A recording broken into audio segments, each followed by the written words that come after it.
أعوذ بالله من الشيطان الرجيم నేను శపించబడిన బహిష్కరించబడిన శైతాన్ నుండి రక్షణ పొందటానికి అల్లాహ్ శరణు వేడు.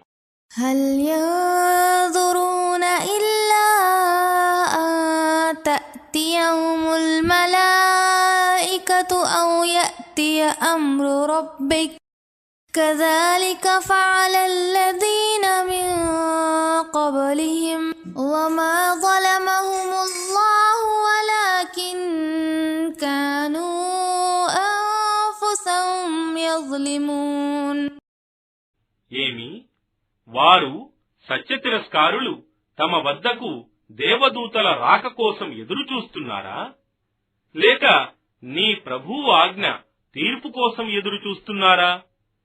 వారికి పూర్వమున్న వారు కూడా ఈ విధంగానే ప్రవర్తించారు.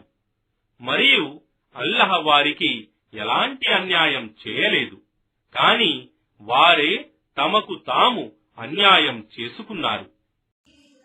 فأصابهم سيئات ما عملوا وحاق بهم ما كانوا به يستهزئون అప్పుడు వారి దుష్కర్మల ఫలితాలు వారిపై పడ్డాయి, మరియు వారు దేనిని గురించి పరిహాసమాడుతూ ఉన్నారో అదే వారిని క్రమ్ముకుంది.